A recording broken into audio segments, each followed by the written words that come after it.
Hello, good evening everyone.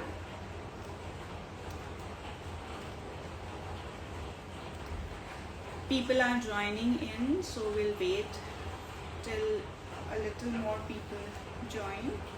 Welcome everyone, whoever is joining, welcome and hello. सबसे पहले मैं अपना इंट्रोडक्शन दे देती हूँ. मेरा नाम डॉक्टर रीमा सरकार है. मैं इंदिरा आयुर्वेद के देहरादून ब्रांच से हूँ, क्योंकि मैंने देखा किसी ने पूछा है सबसे पहला सवाल कि आप कहाँ से हैं. मैं इंदिरा आयुर्वेद ग्रुप के साथ जुड़ी हुई हूँ, एक रिप्रोडक्टिव मेडिसिन कंसल्टेंट हूँ और देहरादून ब्रांच में इस वक्त काम करती हूँ. हेलो मैम, कहाँ से हैं? मैंने अभी आंसर किया, मैं देहरादून से हूँ. I hope I am audible. आवाज़ ठीक से आ रही है. यहाँ पर बहुत बारिश हो रही है इस टाइम पे, सो आई होप वो डिस्टर्बेंस ना कर रही हो. Hi Mukesh, hi Rajendra, hello Anu Mahesh, hi Damodar ji, hello Sameer, doctor Sushi, everyone, hello hi. So आज का टॉपिक जो है वो बेहद एक इम्पॉर्टेंट टॉपिक है जो हमने आज डिस्कशन के लिए चूज़ किया है कि अपने लिए आईवीएफ या फिर इनफर्टिलिटी की ट्रीटमेंट का चुनाव करते समय आप किन किन फैक्टर्स का ध्यान रख सकते हैं. ये मैंने ऑफ लेट ही बहुत ज़्यादा, ऑफकोर्स ये चीज़ महसूस तो हमेशा ही होती थी, लेकिन ऑफ लेट मुझे अभी कुछ लास्ट मंथ में कुछ ज़्यादा ही फील हो रही है, जब मेरे एक बहुत ही खुद के क्लोज फैमिली फ्रेंड कोशिश कर रहे थे अपने लिए एक इनफर्टिलिटी की ट्रीटमेंट के लिए कोशिश कर रहे थे और सेंटर का चुनाव कर रहे थे. और जब उन्होंने मेरे साथ ये डिस्कशन करी, that is when I realize कि हमारे लिए शायद बहुत आसान होगा, क्योंकि हम लोग टेबल के इस पार बैठते हैं, और अगर एक कंज्यूमर या एक पेशेंट के शूज़ में मैं स्टेप इन करके देखूं तो एक्चुअली कितना मुश्किल हो गया है एक आईवीएफ सेंटर का चुनाव करना. जैसे कि मैंने पहले भी बात करी कि इनफर्टिलिटी की समस्या बढ़ती जा रही है समय के साथ साथ, और इस समस्या जैसे जैसे डिमांड बढ़ती है तो सप्लाई हर फील्ड में बढ़ती है. और इस फील्ड में भी अब जहां पहले कुछ साल पहले तक ही बहुत कम क्लिनिक्स या बहुत हॉस्पिटल्स इस तरह की सेवाएं दिया करते थे, अब आने वाले टाइम में या आजकल के टाइम में भी बहुत सारे ऐसे हॉस्पिटल्स, ऐसे क्लिनिक्स ना केवल बड़े शहरों में बल्कि अब छोटे शहरों में टियर 2 टियर 3 सिटीज़ तक भी पहुंच गए हैं और इनफर्टिलिटी की सेवाएं दे रहे हैं. तो ऐसे में अगर एक पेशेंट या फिर एक कंज्यूमर के पॉइंट ऑफ व्यू से मैं देखूं, कभी कभार बहुत कंफ्यूजन हो जाती है कि बहुत सारे फैक्टर्स हम लोग देखने की कोशिश करते हैं कि कोई लोग चाहते हैं कि बिल्कुल मेरे घर के पास ही हो सेंटर, कोई ऐसा हो कि दूर ना जाना पड़े, लेकिन वो शायद बहुत फेमस नहीं है. कुछ लोग देखते हैं कि ठीक है फेमस सेंटर तो है, वहाँ जाना चाहते हैं, लेकिन वो अपने घर से बहुत दूर पड़ रहा है. और इसके अलावा जैसे जैसे अलग अलग सेंटर्स या क्लिनिक्स आ रहे हैं, सब लोग अपनी मार्केटिंग स्ट्रेटजीज भी यूज़ कर रहे हैं. कभी हम सुबह न्यूज़पेपर खोलें तो तरह तरह की एड्स होती हैं कि कुछ सेंटर्स कहते हैं कि अगर आप हमारे साथ आईवीएफ के लिए आगे बढ़ते हैं तो 50,000 में या 80,000 में, या अगर आपका फेल हो गया तो मनी बैक की फैसिलिटी भी है, या आप अगर एक साइकिल आपका फेल हो जाता है तो हम दूसरा साइकिल एकदम फ्री ऑफ कॉस्ट करके देंगे. इस तरह के बहुत सारे ल्यूक्रेटिव ऑफर्स हर कोई देने की कोशिश करता है. या आजकल तो मैं देखती हूँ कि आप अपने घर से जब स्टेप आउट भी करते हैं, इवन मैंने नोटिस किया, इवन ऑटो रिक्शाज के पीछे बहुत सारे क्लिनिक्स अब अपने बैनर्स लगा के एक ऐड देते हैं, और बस स्टैंड्स पे हैं, रेलवे स्टेशन जाओ, हर तरफ एड्स हैं, which is not a bad thing.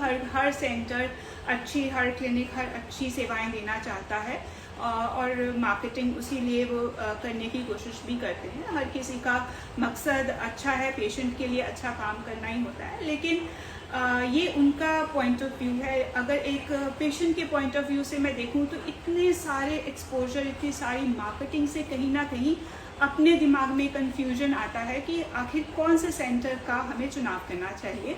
सो अगर आपके दिमाग में भी इस तरह का कन्फ्यूजन है तो प्लीज़ इस सेशन को ध्यान से सुनिए, बिकॉज मैं आपको बहुत कुछ ऐसी टिप्स देने वाली हूँ जो कि आप अपने दिमाग में इन फैक्टर्स को रखकर आप अपने सेंटर का सही चुनाव कर सकते हैं, या अपने डॉक्टर को सही तरीके से आप चुन पाएंगे.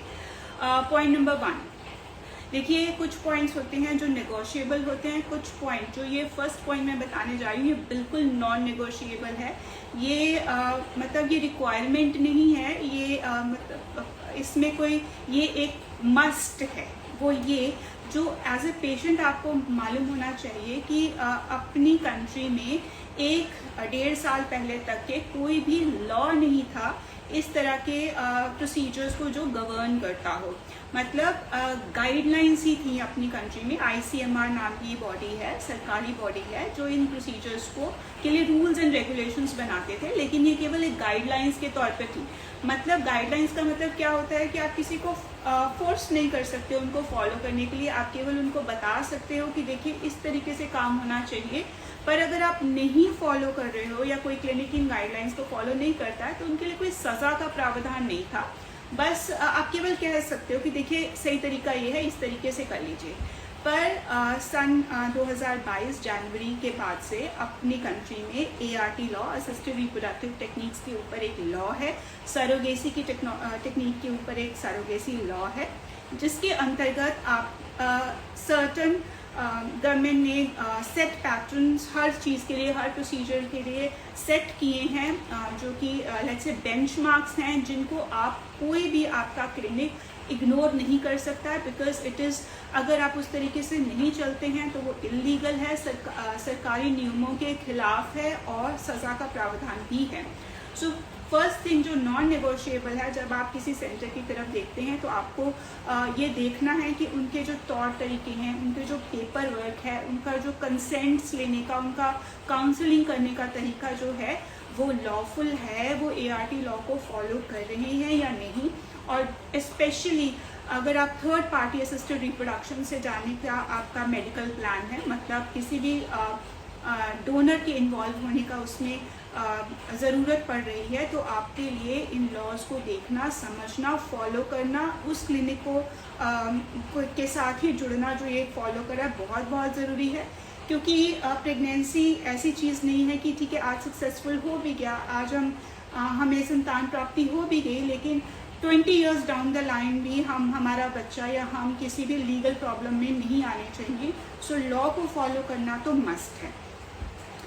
इसके अलावा देखिए बहुत ज़्यादा बिफोर मैं क्वालिटी या सक्सेस रेट या कॉस्ट पे आऊँ, मैं आपको एक सिंपल सी चीज़ बोलूँगी कि प्लीज़ अपनी कॉमन सेंस को ज़रूर आप मत खोएं। इन चीज़ों, मार्केटिंग गिमिक्स बहुत सारे होते हैं, इनमें आप समझने से, इनमें फंसने से पहले या इनकी तरफ रुझान दिखाने से पहले आप ये देखें कि कोई भी चीज़ too good to be true नहीं होनी चाहिए। फॉर एग्जाम्पल अगर कोई कह रहा है कि अगर फेल हो जाए आप अपना मनी बैक ले जाइए, तो समझिए कि there ain't no free lunches, कोई भी फ्री में काम नहीं करता है, there has to be something wrong. Please उसके तह तक जाइए, क्यों आप हमारा पैसा वापस करेंगे? जो भी कोई सर्विस दे रहा है उसके लिए चार्ज करना उसका हक बनता है।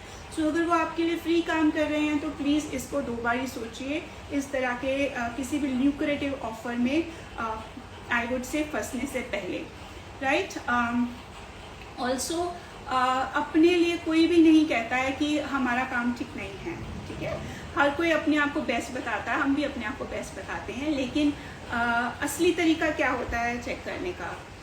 अगर मैं आपको एक उदाहरण से समझाऊं, आप कोई भी चीज़ मार्केट में खरीदने जाते हैं, छोटी से छोटी चीज़ अपने लिए, आप इलेक्ट्रिसिटी की केबल या स्विच या कुछ घर के लिए फर्नीचर या सोफ़ा, इस टाइप की कोई चीज़ ही लेने जाते हैं, तो आप क्या देखते हैं कि उसके पीछे जो प्रोडक्ट जो यूज़ हो रही हैं, हमारी कंट्री में क्या है, ISI का एक मार्क है जो क्वालिटी का एक सिंबल है, ठीक है ना। तो हम हर किसी को, हमें एक बचपने से हमारा माइंड कंडीशन है शुरू से कि देखो भैया ISI मार्क वाला ही दिखाना। क्यों ऐसा देखते हैं? क्योंकि ये एक तरीके से एक बेंचमार्क है कि जिन्होंने क्वालिटी चेक करके थर्ड पार्टी ने बोला होगा ठीक है आपका सामान या आपका प्रोडक्ट ठीक है, और यूज़ के लिए सारी गाइडलाइंस को जो होनी चाहिए और जो नहीं होनी चाहिए वो नहीं है, जो होनी चाहिए वो है, वो सारा क्वालिटी चेक करके उन्होंने ओके किया होता है। That is when we buy even अपने घर का छोटा छोटा सामान।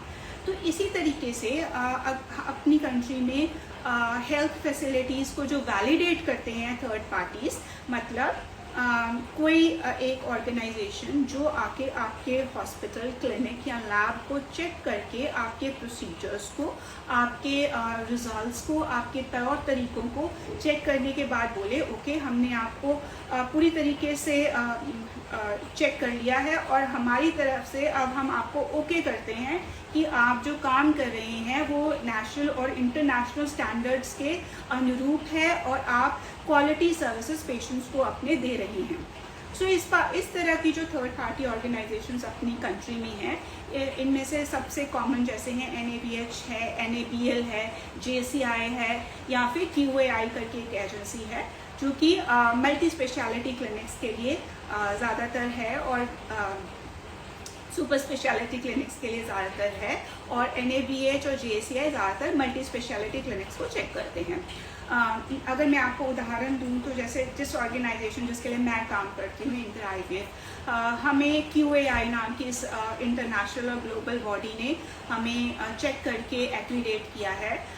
हमारे जैसे मैं अपने सेंटर की बात करूँ, देहरादून सेंटर में हमारे सेंटर की 2 बार इंस्पेक्शन हुई जिसमें कि एक टीम आई जो कि बहुत ही एक्सपीरियंस्ड असेसर्स होते हैं। उन्होंने हमारे डॉक्टर्स को चेक किया, हमारे एम्ब्रियोलॉजिस्ट के काम को चेक किया, हमारे सक्सेस रेट्स को चेक किया, जिन तौर तरीक़ों को हम अपनाते हैं जिनको हम SOPs बोलते हैं, ठीक है, उनको चेक किया और फिर चेक करने के बाद उन्होंने अगर सब कुछ ठीक था तो ओके किया। जहाँ उनको लगा स्कोप ऑफ इम्प्रूवमेंट है तो वहाँ हमें इम्प्रूव करने के लिए कहा। जब हमने सारा कुछ अपना उनके सुझाए हुए तरीक़ों से जब सारे अपने काम ओके करके उनको दिखाए तो हमें एक सर्टिफिकेट मिला कि QAI एक्रेडिटेड है आपकी ऑर्गेनाइजेशन। सो ये थर्ड पार्टी से जब आपको एक ओके काइंड ऑफ मिल जाता है, that is the best kind of quality check that any organisation can have. तो कोशिश करें कि आप भी जब किसी क्लिनिक में जाएं तो आप ये देखने की कोशिश करें कि ठीक है आप तो बोल रहे हो लेकिन क्या किसी थर्ड पार्टी ऑर्गेनाइजेशन ने जो कि स्टैंडर्ड की ऑर्गेनाइजेशन हो उसने आपको ओके करके कोई सर्टिफिकेट इस टाइप का एक्रेडिटेशन का दिया है या नहीं दिया है। सो एक तरीके से आप ऐसे भी चेक कर सकते हैं किसी भी IVF क्लिनिक के लिए। उसके अलावा ऑफ कोर्स सक्सेस रेट्स तो आप देखेंगे ही कि आप एक बैकग्राउंड चेक ज़रूर करने की कोशिश करें कि जिस ऑर्गेनाइजेशन या जिस क्लिनिक में आप जाना चाह रहे हैं उनका पास्ट रिकॉर्ड सक्सेस रेट का कैसा है। उसके लिए देखिए जो अंदर की बात जो मैं आपको सीक्रेट बता रही हूँ वो ये कि सक्सेस रेट चेक करने का केवल एक पैमाना नहीं होता है। सब लोग अलग अलग तरीके से चेक करते हैं। कुछ एक क्लिनिक्स बोलते हैं हमारा बायोकेमिकल सक्सेस रेट इतना है। बायोकेमिकल मतलब बीटा HCG नाम का हार्मोन हम चेक करते हैं जिससे हमें पता चलता है प्रेगनेंसी पॉजिटिव हुई या नेगेटिव हुई। सो वो करीब एक स्टैंडर्ड ऑर्गेनाइजेशन में अराउंड अबाउट 70 to 80% के बीच में लाई करता है। लेकिन कुछ एक ऐसे हॉस्पिटल्स या क्लिनिक्स हैं जो चेक करते हैं कि उनका ऑनगोइंग प्रेगनेंसी रेट कितना है, मतलब 12 से 20 वीक की कितनी प्रेगनेंसीज वो तक के कितनी प्रेगनेंसीज गई। उसके अलावा कुछ एक क्लिनिक्स हैं जो कि इंटरनेशनली सिर्फ live take home baby rate जो है चेक करते हैं जो कि काफ़ी कम हो सकते हैं, जो कि 25 to 30% से ज़्यादा एक स्टैंडर्ड क्लिनिक के शायद नहीं होंगे। सो जैसे कि अंग्रेज़ी में एक कहावत है don't compare apples with oranges. So please आप पहले देखिए कि किस तरह का सक्सेस रेट की आपका क्लिनिक बात कर रहा है। वो आपको बायोकेमिकल सक्सेस रेट्स बता रहे हैं या live baby take home baby rates बता रहे हैं या किस तरीके का सक्सेस रेट की बात कर रहे हैं। और जाहिर सी बात है कि जिनके हायर सक्सेस रेट्स हैं प्लीज़ उन्हीं के साथ ही जाने की कोशिश करें, भले ही वो आपके घर से थोड़ा दूर पड़ रहे हों। लेकिन जैसे कि हम अपने बेहतरी के लिए, अपनी जॉब अपॉर्चुनिटीज़ के लिए या किसी भी चीज़ के लिए बाहर जाना हमें ओके होता है, तो IVF भी रोज़ रोज़ कोई नहीं करा पाता है, तो ये भी एक मेजर डिसीजन होता है। प्लीज़ सक्सेस रेट्स को ज़रूर देखें, ना कि केवल इतना कि मेरे घर के बिल्कुल अगली गली में ही है। सो अगर अगली गली वाला सक्सेस रेट अच्छा दे रहा है तो बहुत अच्छी बात है, नहीं तो please success rate after IVF कोई भी क्यों कराता है, प्रेगनेंसी आने चाहिए ना। सो प्रेगनेंसी जो दे पा रहे हैं ज़्यादातर उन क्लिनिक्स को आप चूज़ करने की कोशिश करें। इसके लिए और भी फैक्टर्स आपको क्या हेल्प कर सकते हैं, प्लीज़ सी कि उनके पास टेक्नोलॉजी कैसी है। जैसे कि जो कॉमन टेक्नोलॉजीज जो किसी भी स्टैंडर्ड आईवीएफ क्लिनिक्स में होनी ही चाहिए, वो है सबसे पहले तो फ्रीजिंग की विट्रिफिकेशन टेक्नोलॉजी उस क्लिनिक के पास होनी बहुत ज़रूरी है, क्योंकि the entire world has move towards vitrification और फ्रीज ऑल साइकिल्स। ज़्यादातर साइकिल्स को, आईवीएफ साइकिल्स को, एम्ब्रियोज को फ्रीज करके सेगमेंटेड वे में, मतलब एक पहले महीने में एम्ब्रियोज को तैयार करके फिर एक गैप डालकर फिर ट्रांसफ़र करने की टेक्नोलॉजी की तरफ पूरा विश्व बढ़ गया है। तो क्योंकि उसमें सक्सेस रेट्स और ज़्यादा है और साइड इफ़ेक्ट्स कम हैं। सो प्लीज़ चेक कि आपके क्लिनिक के पास विट्रिफिकेशन टेक्नोलॉजी है या नहीं है, ताकि ज़रूरत पड़ने पर अगर आपके एम्ब्रियोज को फ्रीज करना पड़े तो वो कर पाएंगे या नहीं कर पाएंगे। उसके अलावा लेज़र असिस्टेड हैचिंग की टेक्नोलॉजी बहुत कॉमनली यूज़ करते हैं क्लिनिक्स सक्सेस रेट को बढ़ाने के लिए। प्लीज़ चेक वो है कि नहीं। ऑफ कोर्स ICSI की machine, close working chambers, they are technologies जो सक्सेस रेट को बढ़ाते हैं। IVF, देखिए मैं ये बोलती हूँ after working in this field for more than around about 10 years कि IVF is basically 50% man 50% machine.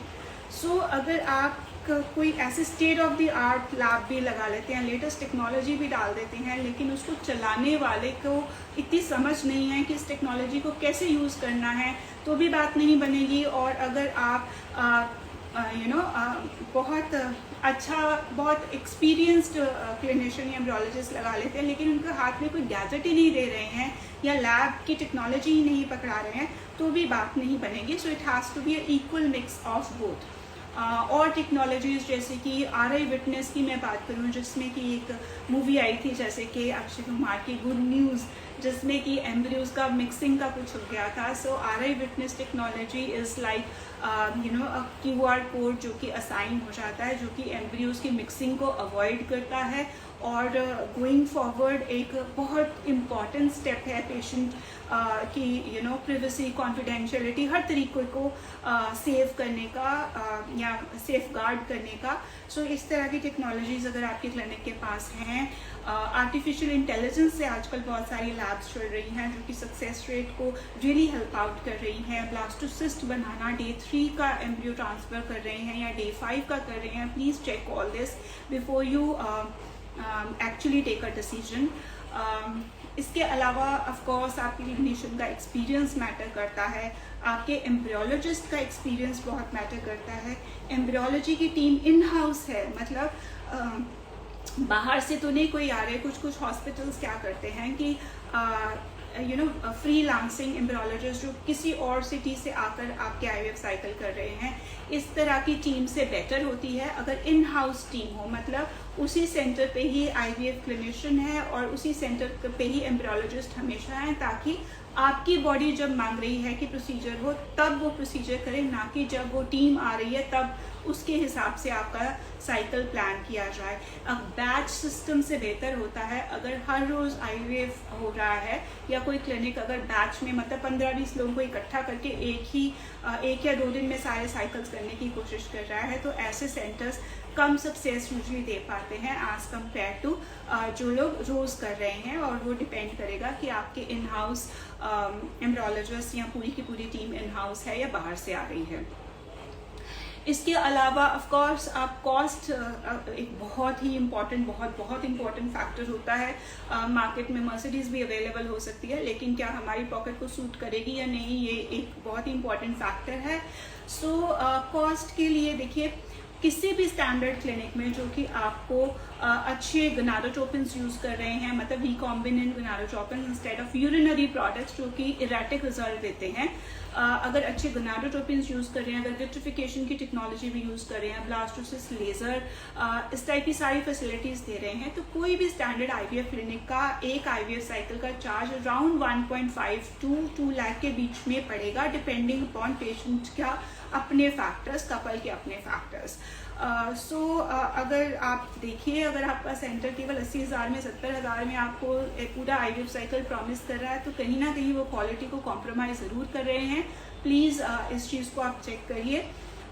इसके अलावा आप फाइनेंशियल असिस्टेंस देख सकते हैं कि आपका क्लिनिक आपको फाइनेंशियली सपोर्ट कर रहा है या नहीं। बहुत सारे आईवीएफ क्लिनिक्स, जैसे हमारे इंदिरा आईवीएफ में हमारे बैंक्स के साथ टाई अप्स हैं, जिसमें कि 0% इंटरेस्ट में पेशेंट को आईवीएफ के लिए एक लोन दिलवाने की सुविधा है, जिससे कि आप EMIs पे अपना बिल पेमेंट कर सकते हैं, जिससे कि काफ़ी सारे मिडिल क्लास कपल्स अपने आप को वो ये हेल्प या ये सुविधा लेते हैं और ये करा पाते हैं easily without it becoming a financial burden.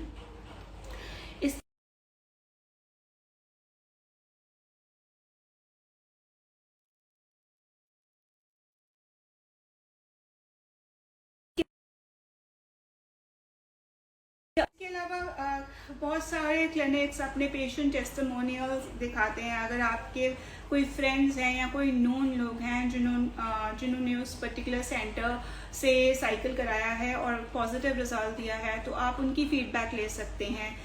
Google reviews एक और तरीका है, एक और माध्यम है। हालांकि मैं आपको बोलूँगी कि प्लीज़ अपनी डिस्क्रिप्शन ज़रूर यूज़ करिए जब आप गूगल रिव्यूज़ को भी इंटरप्रेट करते हैं।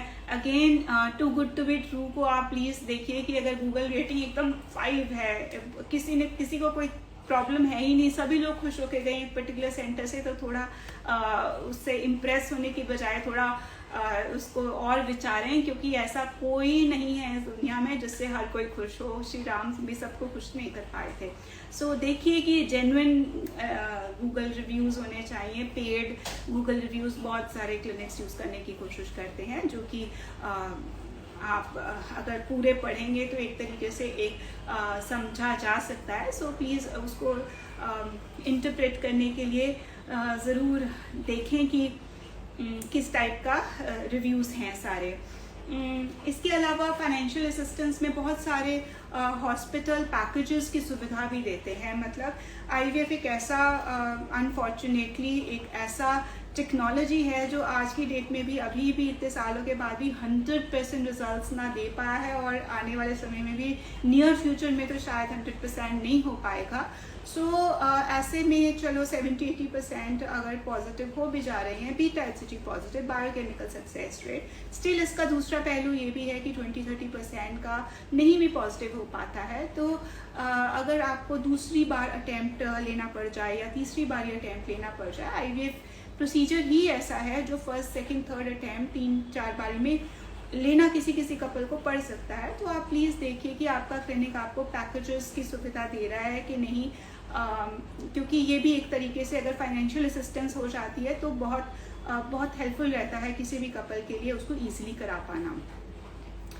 सो ये मेरी तरफ से कुछ टिप्स थी जो मैंने कोशिश करी है कि अपने एक्सपीरियंस के बेसिस पे, कि ज़्यादातर लोग ये इसी तरह के सवाल पूछते हैं कि पहला तो सवाल हर किसी का यही होता है कि मैडम सक्सेस हो जाएगा कि नहीं हो जाएगा।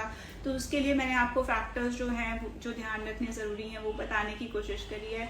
दूसरा जो हर कपल पूछता है वो ये कि मैडम पैसा कितना लगेगा, उसके लिए मैंने आपको कुछ एक पॉइंट्स अपनी तरफ से देने की कोशिश करी है। इसके अलावा मुझे लगता है कि कुछ क्वेश्चंस ले लेने चाहिए कि अगर मैंने कुछ मिस कर दिया हो तो लेट मी जस्ट सी क्या क्वेश्चंस आए हैं। लड़का होने के लिए क्या पोजीशन यूज़ करें? ईश्वर को प्रार्थना करें, ऐसा कोई भी साइंटिफिक तरीका नहीं है। I failed first cycle ma'am in Indira IVF Hyderabad. Please निराश नहीं हुए, आईवीएफ कभी कभार एक टाइम से ज़्यादा अटैम्प्ट लग सकता है। आप प्लीज़ डॉक्टर से जाकर मिलें जो कि आपको आगे का प्रोसीजर समझा सके। सेकेंड अटैम्प्ट में, थर्ड अटैम्प्ट में हमने बहुत सारे पेशेंट्स को क्लियर होते देखा है। एक बारी में अटैम्प्ट अगर फेल हो भी गया है तो अभी प्लीज़ आप हिम्मत नहीं हारें। आपका कहाँ है क्लिनिक? 2 बारी आईवीएफ करवाया, हमने रिपोर्ट नेगेटिव आई थी, रुपये बहुत ज़्यादा लग गए। Yes I agree, IVF is a financially draining procedure. लेकिन देखिए अगर आप लगे रहेंगे, कोशिश करते रहेंगे, आई एम वेरी श्योर कि आपको सक्सेस ज़रूर मिलेगी। कितना खर्च होता है मैंने बताया, करीब करीब 1.5 लाख का खर्चा होता है, लेकिन आपके केस को चेक करने के बाद आपके डॉक्टर आपको एग्जैक्ट अमाउंट बता पाएंगे।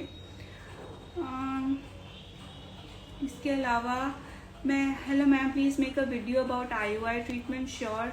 IVF, क्या थायराइड में IVF नहीं कर सकते? बिल्कुल कर सकते हैं। थायराइड तो बहुत ही एक कॉमन सी प्रॉब्लम है। जब आप IVF कराने के लिए अपने क्लिनिशियन के पास जाते हैं तो थायराइड को मैनेज करना भी उन्हीं का काम रहता है। तो आप जिस भी डॉक्टर के पास जाएंगे, I am sure they will tell you कैसे थायराइड को मैनेज करके आगे बढ़ना है। इसके अलावा मुझे ऐसा कोई क्वेश्चंस नहीं दिखाई दे रहे हैं। अगर आपका भी कोई एक्सपीरियंस हो, कुछ हो पॉजिटिव हो नेगेटिव हो, आप किसी भी तरह का एक्सपीरियंस अपना शेयर कर सकते हैं। यही आइडिया है इन लाइव सेशंस का कि हेल्प हो सके, जेन्युइन लोगों की मदद हो सके, जो आगे उनके लिए अच्छी चीज़ें हैं, जो आगे उनके लिए डिफ़िकल्टीज़ हैं, सब तरह की चीज़ से हम आपको अवेयर करा सके, ताकि आपकी IVF जर्नी या इनफर्टिलिटी ट्रीटमेंट की जर्नी जो है वो जितना हम स्मूदन आउट आपके लिए कर सके, will try to do that. इसके अलावा मुझे कोई क्वेश्चंस दिख नहीं रहे हैं, तो I guess it is time to end this session. अगर आपकी भी कोई कमेंट्स हैं, कोई सुझाव हैं, अगर कोई क्वेश्चन हम मुझसे फिर भी मैंने आंसर नहीं किया हो या बाद में सोचते हैं, तो प्लीज़ आप चैट बॉक्स में टाइप कर सकते हैं, या फिर आप हमें DM कर सकते हैं, या फिर हम नीचे एक नंबर लिखेंगे, आप उस पर कॉल करके निःशुल्क या फिर विदाउट एनी फ्री कंसल्टेशन आप बुक कर सकते हैं, जिसमें कि आप अपने सवालों के जवाब के लिए भी जो फ्री सेशन है वो केवल डिस्कशन के लिए भी आप बुक कर सकते हैं। Okay, I don't see any question. There are lots of requests to join. I'm sorry guys, I can't do that. 3 महीने से पीरियड नहीं आए। आप देखिए, पीरियड ना आने के बहुत सारे कारण हो सकते हैं। हार्मोनल डिस्टर्बेंस भी हो सकती है और यूट्राइन फैक्टर्स भी हो सकते हैं। आप एक गायनेकोलॉजिस्ट को मिलें तो वो आपको या तो कुछ हार्मोनल टेस्ट आपसे आपकी हिस्ट्री के अकॉर्डिंगली या तो हार्मोनल टेस्ट लिखेंगे या एक अल्ट्रासाउंड एडवाइस करेंगे और अकॉर्डिंगली आपको अपना ट्रीटमेंट को बताएंगे। So if there are no more questions, I will just say bye bye for today. Next time जल्दी ही मिलते हैं फिर से किसी इम्पॉर्टेंट टॉपिक के साथ in our next live session. For now, for today, it is time to say bye bye. Thank you for joining in.